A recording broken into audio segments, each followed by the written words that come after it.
Hi everyone, I'm Alister Benn and you're watching Expressive Photography. In this week's video, I'm going to cover a topic that's been requested by one of the members on the membership channel, and it is high key processing. Now, this is a really interesting thing, and what I want to do is I want to look at what makes a good candidate for a high key treatment, what high key means, how they feel, the emotional resonance that we have with high key images. And then I'm going to look at one image that you would just not think is a good candidate for high key. And I'm going to use a little technique that we can use in Lightroom to turn it high key. So hopefully you're going to find this useful. Some of these techniques I discuss in quite some detail in my luminosity and contrast ebook. I cover high key in there and some of the concepts about it as well. So if you want to dig into this a little bit deeper, please check out luminosity and contrast, available in the link below. Now, here we are in Lightroom and we have four images, which are going to be the candidates for today. Now, one thing that the first two have in common, and if I just bring those up together, the first thing that these two have in common is they were taken in flat light, misty conditions. They're both taken from Yellow Mountain in eastern China. The one on the left, very foggy, just, big mist banks coming through and obscuring these cliffs with these trees on them. And I'm going to turn that into a square or a 4x5 composition, I think. The one on the right was shot as a square, taken during a blizzard. We've got lots of atmosphere and lots of kind of diffused light. Again, very flat, very overcast. So these two make very obvious candidates. They're already atmospheric and airy to a certain extent. Now, the third one is a desert scene. It's quite bright, but and therefore when we look at the histogram, we'll see that it's already quite well exposed. So there's not a lot of contrast. Now, contrast is key in high key photographs because you have to decide the tonal fingerprint, I guess, of the photograph. And this one, it should be quite easy to make, but I'll show you different ways that we can adjust our blacks and our shadows to change the feel, even in a high key photograph. The final one is a forest scene taken on the island of Tenerife and the Canary Islands out in the Atlantic Ocean there. Again, it was a foggy day. It's a scene that kind of really caught my eye. I like the ivy kind of creeping up round about I think these are laurel trees. I really liked the way the ivy was interacting with them, but it wasn't enough of a shot to kind of make me feel very excited about processing it in color. But I'm going to show you a way that we can make this into a high key photograph. So let's start with one of the straightforward ones. This one is really, it's begging to be high key. Now, you can see the histogram there. The lowest, the darkest pixels in the frame are in the shadows. You can see when you hover over the histogram there that it highlights that. And if you hover over the shadows slider, you will see that also that section of the histogram brightens up. So most of this photograph is in the midtones and into the highlights. So if I brighten this image so that the majority of the tones are in the highlights and the whites, then what you can see now is all of those white misty tones or bright misty tones have been raised and we have a much brighter image. And the trees, if we compare that to where we started off, you can see we've managed to... What is the consequence of that? This is the big question we have to keep asking ourselves, is what was the consequence of me brightening up those of those tones? And what it's done is it's made it feel differently. The one on the left feels kind of somber and a little bit kind of melancholy and dull, yeah, because all the mist is a mid-tone. And that's what cameras want to do. They want to expose brighter things as midtones. So if you just shoot at aperture priority with a 0 exposure compensation, you will get flat gray highlights, basically. So all I'm doing is I'm reintroducing the brightness to that fog. And very quickly, the image feels more lively, yeah? Now, I'm going to do something else with this one. I'm actually going to flip it horizontally, because what I don't want to do is add tension to this scene. For now, this is my preference now. The way it was before, everything's off on the left-hand side and we've got just a ton of negative space on the right-hand side. I shot this in 16:9 in camera. So if I crop this initially into a 4:5, and I don't like this little knobbin up there at the top, so I'm just going to pull that down. So that's my initial crop. Everything's still distributed slightly to the left. It makes you want to look out left. All the geometry is taking you out. All the weight is taking you out to that left-hand side. Now, for most of us, images like this are going to feel just a little disharmonious. They're not going to feel comfortable in themselves. So I'm just going to flip this one horizontally, and all of a sudden this image just feels, to me anyway, you make up your own mind, it feels different, it feels more open, it feels like the negative space is where it's supposed to be. And honestly, I have no problem with doing this at all. I'm not interested in saying this is an accurate representation of this place. This is art for me, and I can do whatever I want. So here we are, we have this nice bright airy photograph. I can continue to add brightness with my highlight slider, and I can even open up my blacks. And you can see that as everything that I'm doing is just making less contrast. But what I can do is I can use my white slider now just to get that up. And what I want to do is you just have to avoid clipping. Above the histogram here, we have a couple of little squares with a triangle in them. If you hit the J key, it will turn on this, and this is now showing you clipping, yeah, and you will get that warning on the frame when the pixels are starting to clip. It is red for clipped highlights, and it is, there we go. We can clip our blacks as well. It's blue for clip blacks. In this example, we're not going to be getting any clipped blacks. So here we have now a very bright, very airy, very atmospheric photograph. We can do other things. We can take off some dehaze, which makes it even more diffused. Everything we're doing is creating more atmosphere. Now, if we look back on videos we've been doing recently, we have luminosity, contrast, atmosphere, geometry, and color. Now, this is a color photograph, but it's extremely monochromatic. You wouldn't be able to tell. We can change the tone of it by using our temperature slider. You can see it's not a black and white photograph. We can introduce tone, and that again will have some degree of impact. I would say with high key images that the cooler you make them, the less high key they feel. And I would urge you probably towards the more neutral or slightly to the warmer side of neutral.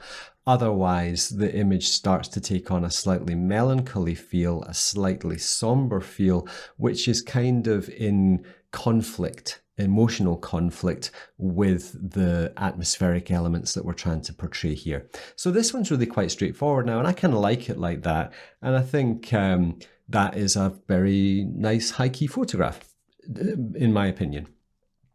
The second one is somewhat different. There's a lot more contrast in this, and we can tell that because the darkest pixels in the frame are dropping now into the blacks, and the brighter pixels are pushing up more towards the whites. We have a more strung out histogram, which means more contrast. The more compacted histograms are, the less contrast they provide. But again, we want to do the same thing. I'm going to add brightness, so I'm going to add exposure, and all this is doing is taking the image towards where you would ideally expose it in the field.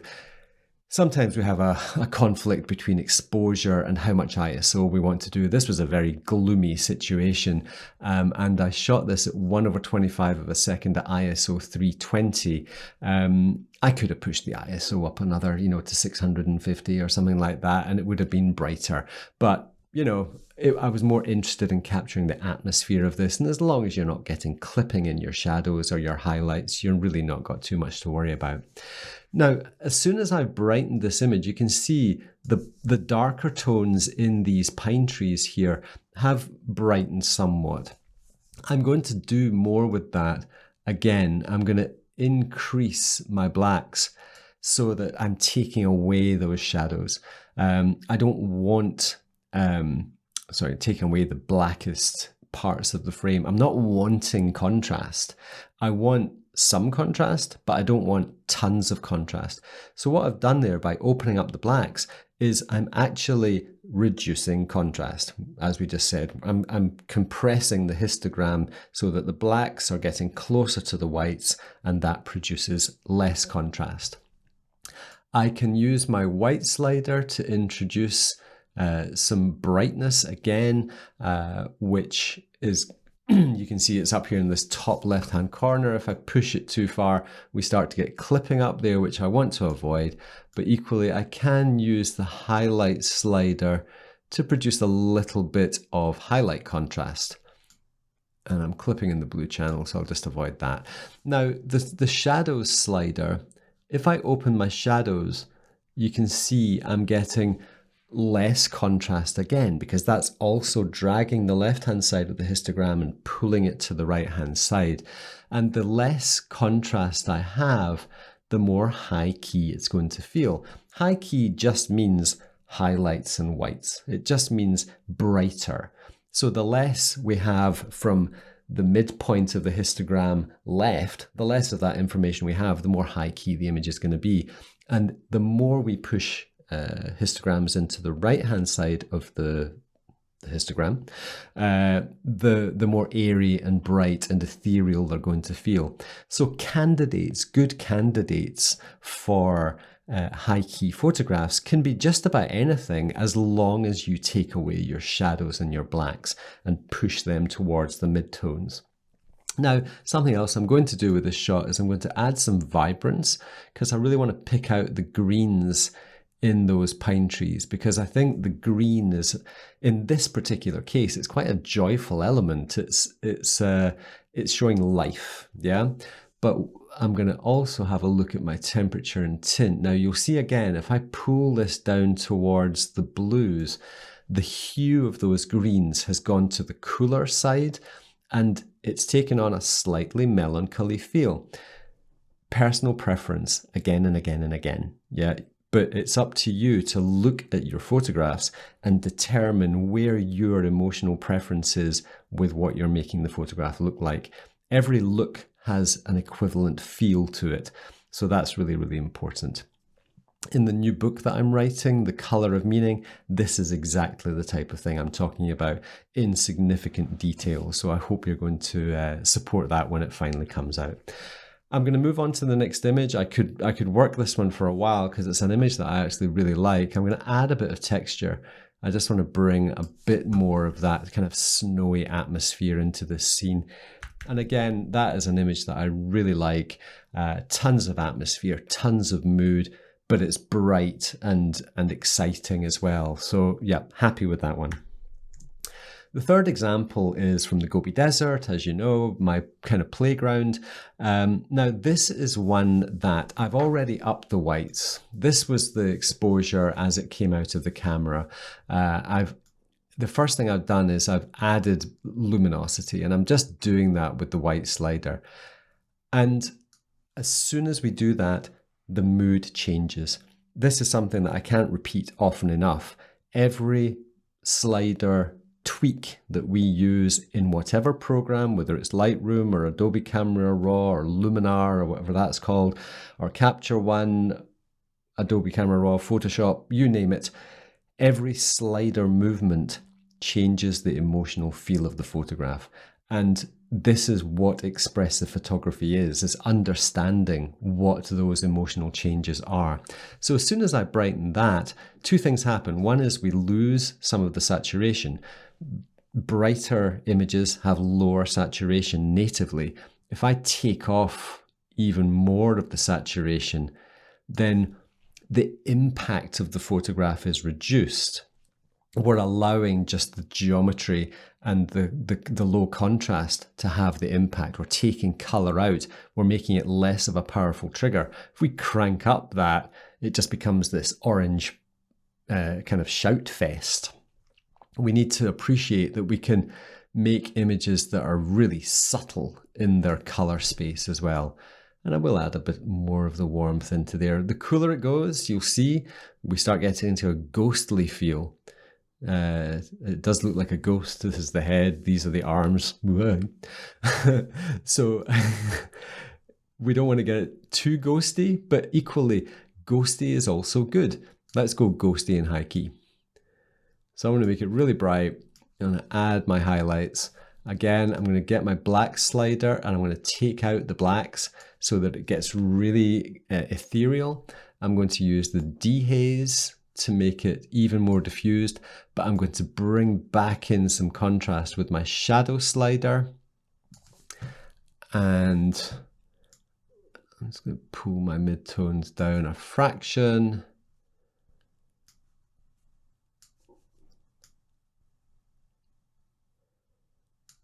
Talk amongst yourselves. Now, look what happens when I pull the black slider to the left. We're increasing contrast, increasing contrast. We have lots of contrast. The mood changes. The ghostliness disappears. The ethereal quality disappears. Yeah, so I want those blacks out of the equation. And I want to take that right up to the point of it clipping. The dehaze was a bit too much. And I'll bring in a little bit of that vibrance back in, and I'm going to take off the ghostiness and make it just a little bit more joyful again.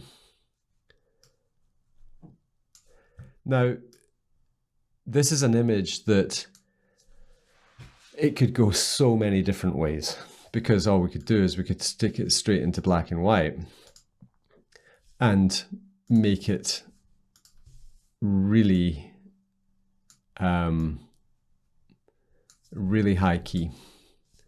Come into the tone curve.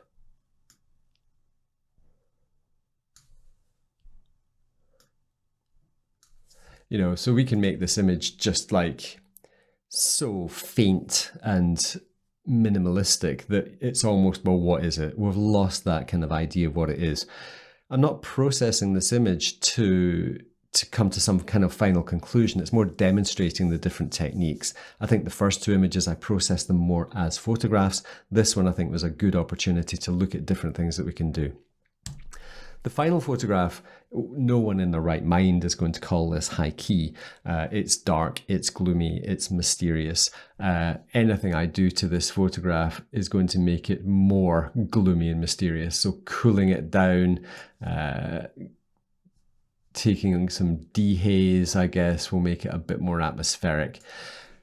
What I'm going to do with this one is I'm actually going to invert it and turn this into a negative of itself.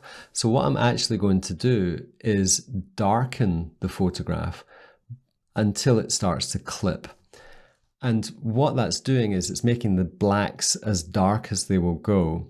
And I'm not going to add too much in the way of whites. I will open the shadows a bit because that will help. I'll add the whites a bit, but I can't go too far without those clipping. I might be able to use something like the camera calibration to help to create some more contrast in those greens.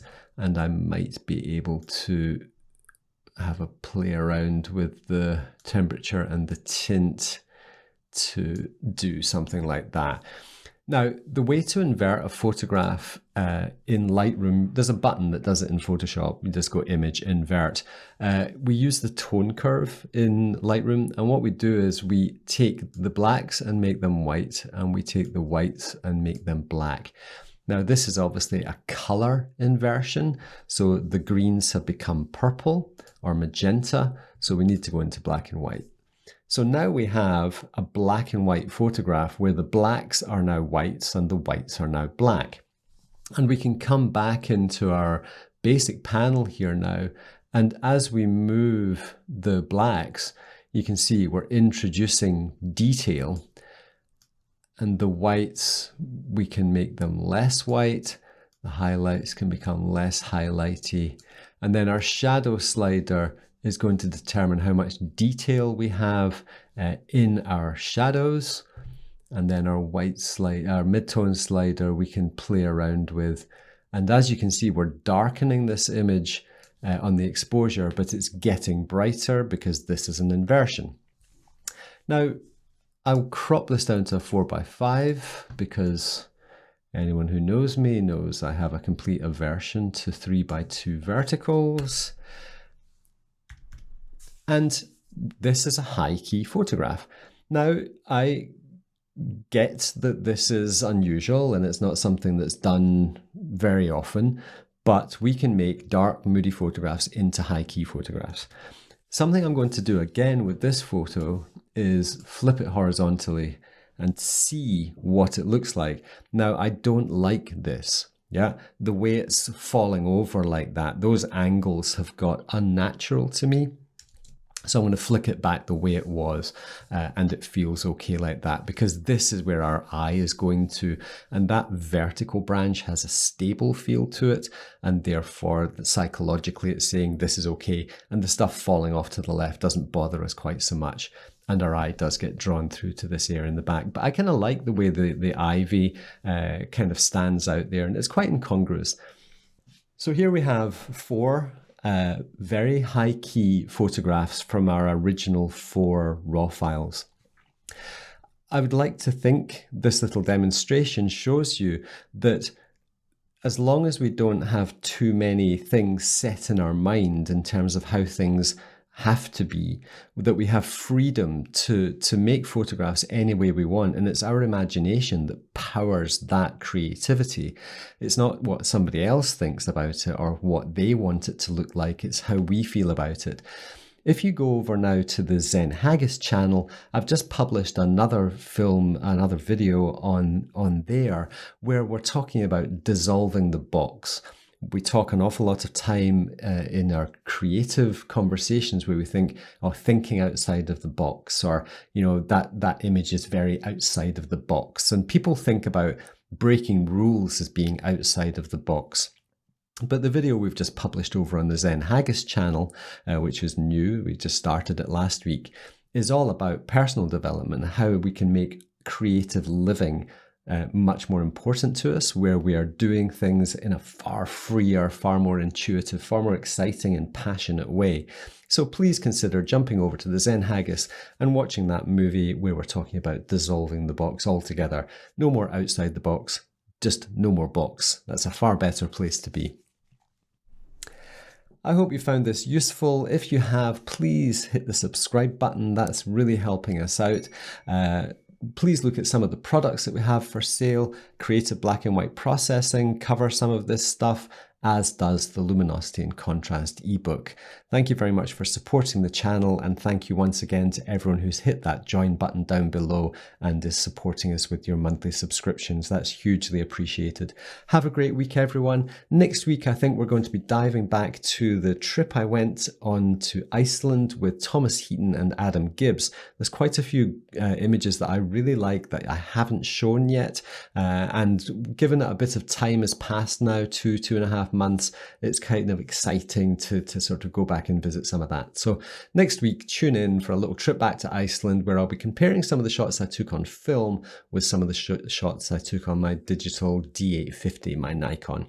Have a great week, everyone. I hope you've enjoyed this. Thanks for tuning in. I'm Alister Benn. This is Expressive Photography. Bye-bye.